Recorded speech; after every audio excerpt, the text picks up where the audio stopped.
Welcome back to another Sculpt Session Sunday. I'm your host, Sash, and I'm here with my bestie, Mandizel. Hey guys. And Mans and I have a really fun and interesting topic for you today that I feel like so many people can relate to because not a lot of people live on their own. Like, if you live on your own and you have free range over what you do, what you eat, what you're around, awesome, cool, do your thing.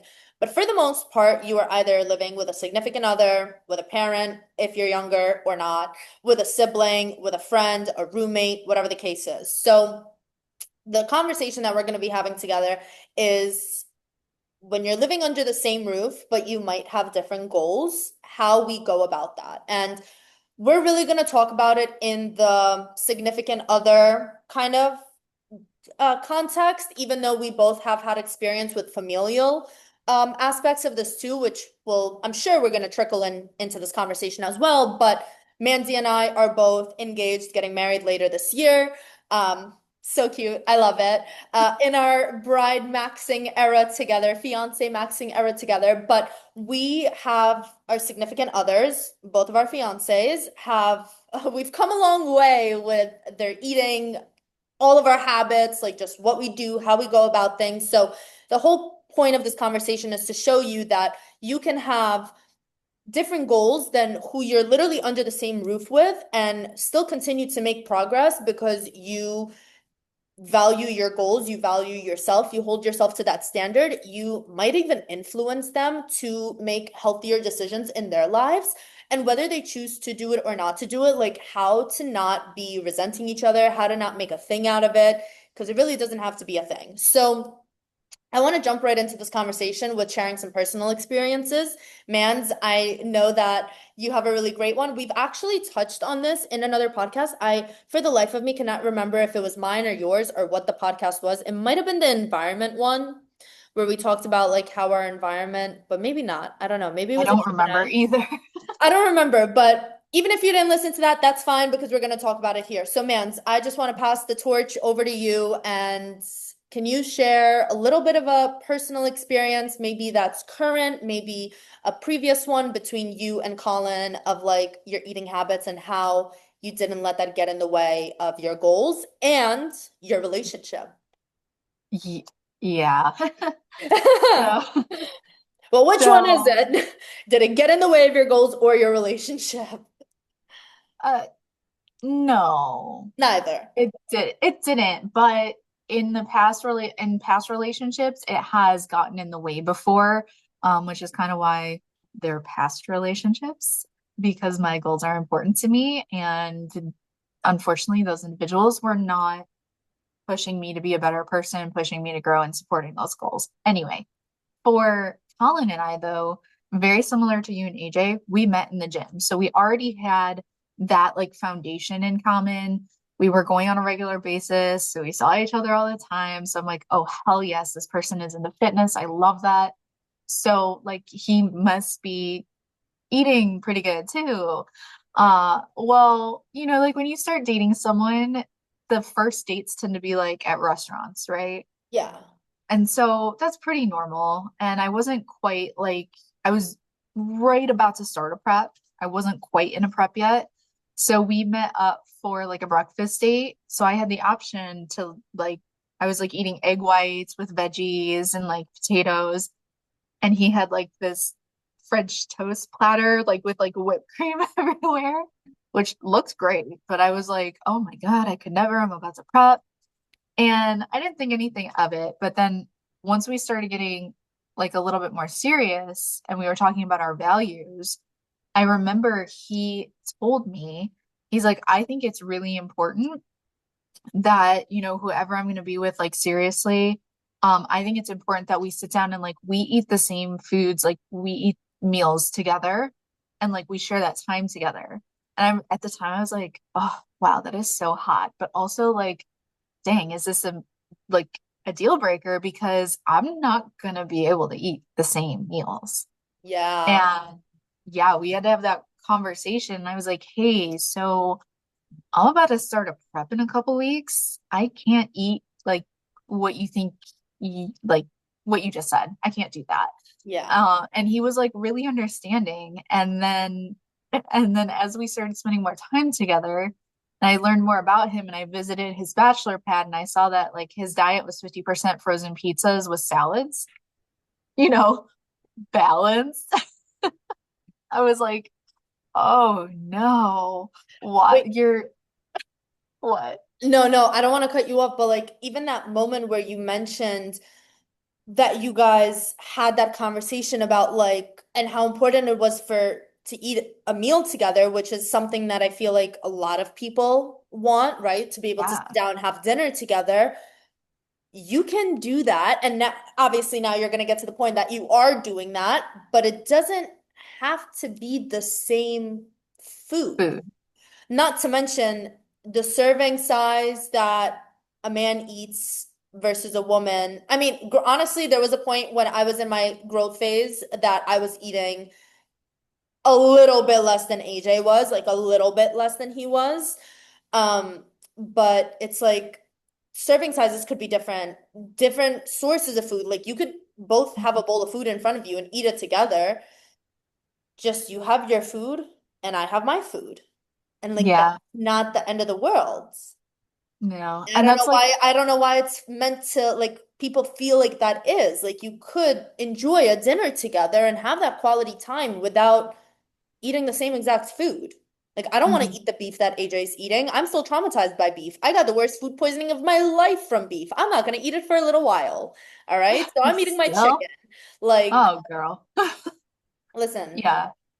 And that's, I mean, that's kind of like what we kind of settled on the more that we would hang out. And especially as I did get into prep, we would eat together, but it would be different foods. Yeah. And I mean, we're 4.5 years deep now. So like there is more in the in the summertime, we'll eat the same foods because we'll grill. We'll like bulk grill chicken, we'll grill burgers. I say we, and really it's like he's grilling and I'm just cutting vegetables to get grilled, like zucchini.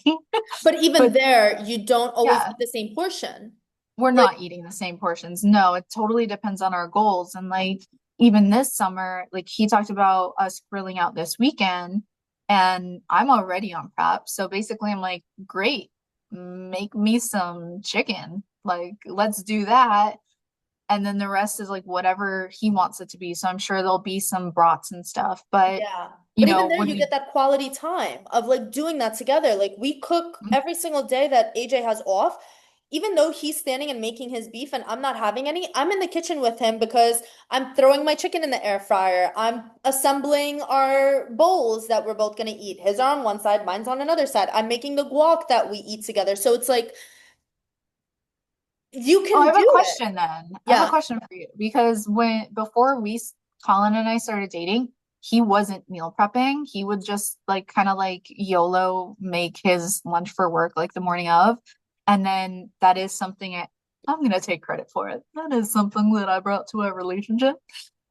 He did start meal prepping, so we kind of have like our designated meal prep days. And now he's got his little prep lunches and Love it. snacks for work. But was AJ meal prepping before you guys got together? No. No. He was Uh, just YOLO. yeah, and it was actually really interesting because when him and I started, we also met at the gym.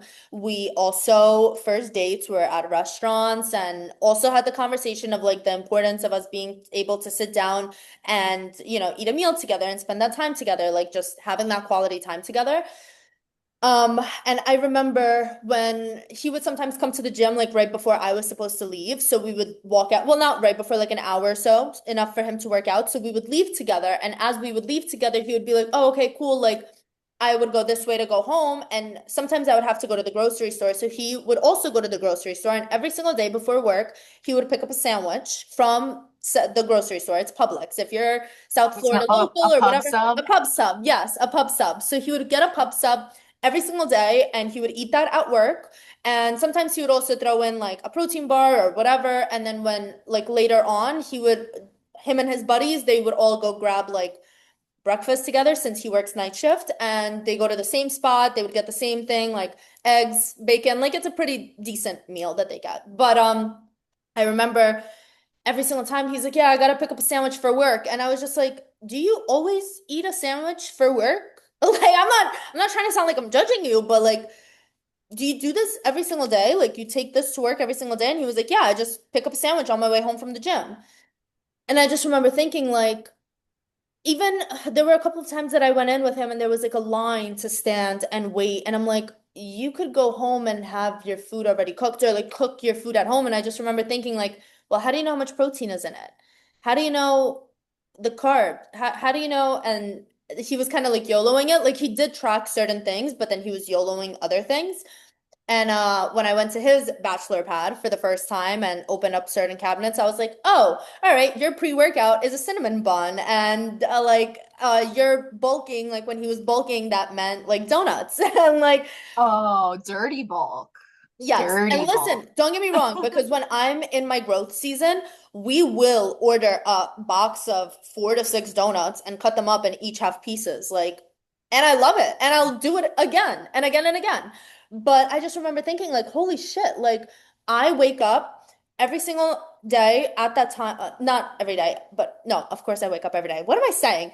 Every Don't Thursday, go. Friday, and Sunday, I would be off from work. So Wednesday, I would go grocery shopping. Thursday, I would wake up at the ass crack of dawn, like 4 in the morning, to meal prep because I wanted to have all day Thursday and all day Friday just to do whatever the hell I wanted to do. And I would be texting him while I'm meal prepping, and he's like, "What the fuck is wrong with you? Like, why are you awake so early on your off day, standing cooking food?" I'm like, "Because I don't want to do this later." So I started introducing him kind of to meal prepping. He doesn't cook. He doesn't like do like meal prep, but every single day before work, he throws his chicken in the air fryer. Like he wants it same day kind of cooked because of the way that it tastes. I respect it. I get it. He throws his chicken in the air fryer. Like now he brings his own meals to work, weighs everything out. And it's just that was kind of what I was mentioning in the beginning of this podcast. Like besides being able to work around ways of meeting each other where you're at and like still sticking to your goals and not trying to change a person, you could show them how your quality of life and like what you do is how what you're doing is improving your quality of life and gently influence them to do that also if that's something that's in alignment with them. And I'm sure you could relate that, like, yeah, Colin was working out and going to the gym and doing the stuff, but like when that diet portion is, it's like Oh, yeah. you're He missing dropped, out on a lot. yeah. We dropped like 12 pounds of inflammation off him because like you know, you're a coach too, so you get it. Like it's hard to not help someone if they don't ask for it. So Yeah. like I made sure that I was not crossing that boundary when we first started dating. But then the second he was like, "Hey, can I ask your opinion on like this on these macros?" I was like, "Boom, I'm there. Fuck, All I'm right." in. I'm in, baby. I'm in. It's that first question, like, can I? Yes. Yes, I'm here. Oh, thank God. Uh, Yeah. thank you. Green light. It But like finally gave you the green light. yeah. Yeah. So, I mean, that helped. And as soon as I tweaked his macros and he started learning like how to track, because he was not tracking at all before, he was just like eating, I guess, intuitively, but it was not intuitively for the greater good. Yeah. Um, yeah, we saw a lot of progress for sure. And I'm But and I'm sure you could relate because Colin also seemed to have a little bit more of like a processed food diet in a sense. Yeah. yeah, yeah, no, it was very regular basis that like he was getting, well, like I said, 50% of his freezer was just frozen pizzas. And then he would say, well, I have it with a salad. And I'm like, great, I guess. Nah, Um, and pat on the lots back of there. like he works for right now, he works in construction. So sometimes they would go out to lunch and he'd be getting like hot dogs or burgers. And like, don't get me wrong, A glizzy. well, Chicago girl, like we do glizzies better than anyone else, but I'm not a glizzy girl. I'm not a glizzy girl. I'll just say Listen, that. But Nathan's in New York, there's no, nothing. you can have the bagels, but we're gonna keep the hot dogs, It's all okay? right. I don't like hot dogs anyways. I don't like I them. don't It's fine. I don't either. But y- so he would kind of eat out a lot. And then once we started kind of integrating our lives a little bit more and getting like more serious, I kind of also pointed out because like love the man, but he's so like just oblivious to this. I started pointing out like, hey, have you noticed how much money you're saving by not Yeah, going out every single or like 3 to 4 days during the week at lunch to order, or an Italian sandwich from Portillo's or something. And then he started paying attention and was like, oh, ditto. and started saving money. And then all of a sudden it was like, oh, okay, so we can still share that time together to eat different foods, get closer to our goals, and he's saving money. Yeah. I felt he was like, wow, this is such a great thing. I was like, yes, you are so welcome that I just enhanced your life. Yeah, I Like, literally just changed your life. You're welcome. and I don't mean that to like I'm being a little silly right now, but honestly, anyone that's listening and struggling with it, like Sasha said in the beginning, you truly don't know what a positive influence you can have on Yeah. your partner or your family or your roommate or whoever it is. And I think it would also be a good idea to really speak about like if you have any experience with it, Sash, that you want to share, like partners that are on a heavily processed food diet or eating out all the time, because I hear women constantly like that's one of their biggest struggles. Like, how do I say no? Because I have this goal, but in the back of my mind, like, yeah, I do want to go out and get pasta and have tiramisu and a So the fuck do I? right. So And we do still do I. that, but in But like context. that's where, and I love that you brought this up because I wanted to talk about this, and then I also want to jump into like having not supportive situations, like just a quick tidbit, because I feel like people could relate to that as well. But I don't have any first-hand experience with a significant other who did not respect my goals or like did not like kept wanting to go out. Like when AJ and I had that conversation where I was like, hey, listen, like I'm a bodybuilder. I prep. Even when I'm not in prep, I still live this life. Like, yes, we can go out for a nice dinner. Yes, we can go out for a date. Yes, birthday parties, events. I'm here for it. I'm down. Like, we can do that stuff. I'm not a freaking robot, but like, there's also a It's time and a not every place. week. Exactly. Yeah. There's a time and a place. It's not every week. It's not doing us any good. It's taking more time out of our day. It's taking more time out of our finances. And to any woman or man, whoever's listening to this, who struggles with this in their relationship where it's like, hey, my partner keeps wanting to go out, or they keep ordering food, or they keep doing these things, and it's really hard for me to say no. What I have to say to that is you cannot control what another person does. You can only control what you do. So if they want to keep going out and keep getting food and you want to spend time with them and you want to go out with them, bring your own meal with you. I know that's Mhm. not ideal. I know that's not what the people probably want to hear, but that's what you got to do because if you have specific goals and you don't take specific action, good luck, Charlie. Like I'm sorry, like that sounds a little bit harsh, but we're literally going this weekend to his cousin's confirmation and then going out to dinner. Guess what's coming with me? My lunchbox and my meals. And it's not because I am so restrictive and can't have that dinner, but I'm also so locked in with my goals that I don't want to. And everyone there respects the fact that I'm bringing my own meal with me. No one has a problem with it. I think it's also worth mentioning too that I think people always think about what they're going to lose when they stop eating out all the time. They're like, oh, but I love those foods. And you've said it before as well. You love the foods you eat now. So like Yeah. because once you start eating healthy regularly, you physically feel so much better. You feel so much better and you just feel like everything shifts in your life. Your skin, Mhm. your physique, your gut health, your like everything. Like it's just a completely different experience when you're eating foods that actually align with you, with your goals. That's not outside foods, like I don't care how healthy of a meal you think you're getting, it's not as healthy as you think. So like unless you're cooking it yourself, unless it's made at home, whatever you're getting from outside, yes, there are better options. I'm not putting that down, but there is no better option than a home cooked meal or ordering from a meal prep company, a meal prep service that's clean, good, checked through, right? Like if a bodybuilder uses it, if an Olympian uses it, who's like good and she uses it in her off season and her growth season and every season, like you can vouch for it. Like I think that that like sets a standard that anyone can use it. But I want to quickly touch on the having not supportive people, right? So like let's say there's that situation where your partner wants you or whatever. Someone's having a situation where they want them to go out and they're like making them feel bad about not eating certain foods. And I'm sure so many people have felt this way with relationships. I have felt this in a family setting where if I didn't want to eat a home cooked meal that was home cooked by a family member but wasn't cooked by me, like I know how family members cook and their freaking canola oil and this oil and this and that and the third, the fourth. Oh, but it's healthy. No, it's not. No, it's not. You don't know healthy because you don't live a healthy lifestyle. So the guilt that would come with saying no, I have never felt that level of guilt ever with someone who actually supports my goals. And like, there's the difference between having a partner and family members and friends who don't have the same goals as you, but support your goals versus not.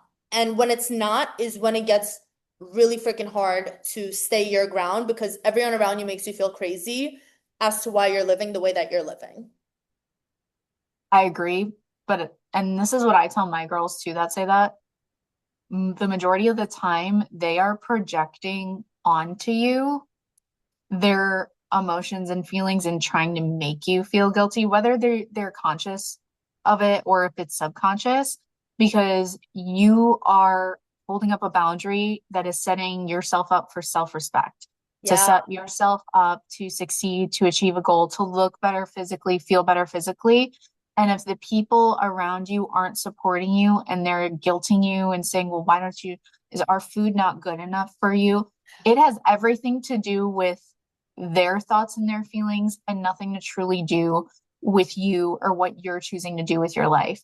Because if you think Amen. about it, like their choices, what they eat, that doesn't really affect you if you don't let it.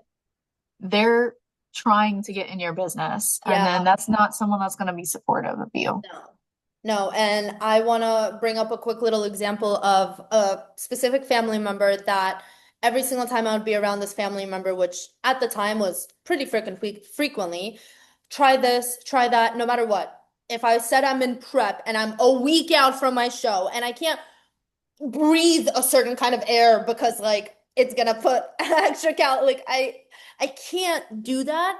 I would get guilted so badly like well a little piece isn't gonna do anything to you. And you're right. Yeah, a little piece isn't gonna do anything to you, but it's not going to do anything to you in the grand scheme of things of like to your body, right? Like taking a bite Yep. out of something, but mentally, what it's going to do to you when you know that you said no to yourself and now you're crossing over your own line. You are blurring your own lines because you want to make someone else happy. And I just remember feeling so much guilt every single time that I was around this person because, well, why won't you eat my food? Why don't you do this? Why don't you do that? And I tried explaining, like, this doesn't fit. And when I would bring my own food, it was just like, I support it, but I don't support it. It was like a very fake kind of support. And I just remember having this realization at one point that this same person is the one that would then tell me, like, I feel fat. I don't, and like, she was in good shape. Like I'm not gonna beat around the bush. Like she was in good shape, but like she would always talk about how like she's inflamed and how she has this over here and how she wants to get rid of this and how she wants this and that and how she feels like her stomach hurts and she hasn't gone to the bathroom nor and like just like so many things that when I sat back and I thought about that, I was like, I don't really have those problems. Like yes, of course we all have body dysmorphia, but I'm like, I go to Hmm. the bathroom normally. I feel good after I eat. I don't feel bloated. I don't feel inflamed after I have a meal. I don't know. I feel fine. Hence why I'm not going to eat your food. And I just remember having this moment like, if you wouldn't want to be in their position, if you wouldn't want to be in their shoes, don't take advice from them. And like when that clicked in my head, that applies to everything that apply. And I made a post about this the other day because I saw like one of my clients was struggling with friends who were drinking alcohol. She was having a hard time saying no. And I just told her, would you want to be in their shoes? Like, do you like what they look like? Do you like how they feel? Like when they tell you about how they feel about themselves, do you like how their muscles look? Like, would you want to be in their shoes? Because if you wouldn't, don't fucking take advice from them. Don't let that peer pressure you into doing something that you don't want to do. And that goes for anyone. That goes for your significant other, that goes for a family member, that goes for a friend, that goes for your freaking boss. Like, if you wouldn't want to be in their shoes, don't take advice from them. And I think that's really what all of this comes down to is the only person that you can control is you. The only person who can control what goes into your mouth is you because it's the elbow that's moving, all right? If you don't want to fucking eat it and if you want to be on track with your goals and stick to your goals, you're not going to pick that elbow up unless it's for your meals and unless it's for foods that align with you. And that's Yeah, what I have to say there. damn girl. She said it. She She said said. it. And not to Yeah. sound like we're robots, because Mandy and I have both been very open about how, yeah, we'll go out to eat. I'll go out, I'll go on vacation for 3 weeks and eat pasta and pizza and drink Aperol spritzes for 3 weeks straight, and I won't feel the slightest bit of bad about it because I also know that as soon as I come home, there's no budging me. Like I'm locked in and I'm good to go. And Yeah. that discipline only comes from proving to yourself that you're the person who does these things Yeah. And that took you consistent meal prepping and time doing for that to be able to years. trust yourself to make the designation between I'm going to have this meal off and I'm going to feel okay about it. Where I think when people first start meal prepping, they're almost like feeling guilty when they have a meal off. And it's like, honestly, this battle is mostly mental. You can have a meal off and I've seen people not bloat, not have any issues, but that's because they feel okay mentally accepting, I'm going to eat this meal. I understand that I might have a little water rate retention and it's temporary, but you really have to earn that, peace of mind by putting the reps in and doing the meal prepping. And a Exactly. supportive partner and a supportive family will understand it. And if they don't, then it might be time to take a step back and really evaluate, like, is this somebody long term that you want their energy to be around? And if it is, cool, you guys should find a way to Work communicate it and work that out. out. Yeah. And if it's not, then it's not. That's your answer. Like, don't waste your time. Yeah.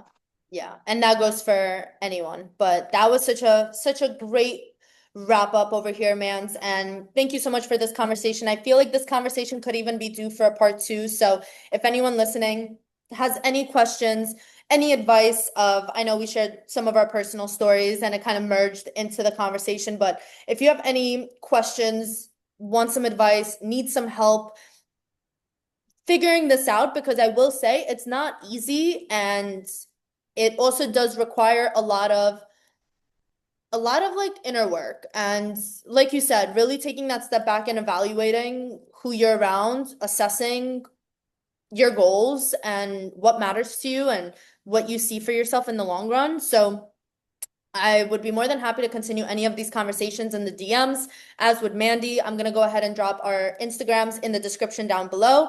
Don't forget to hop on over to Mandy's podcast for Unfiltered and Functional every Monday. And we will be back next Sunday with another sculpt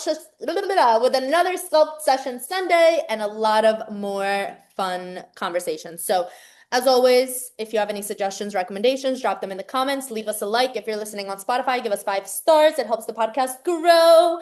And we will talk to you next week. Bye.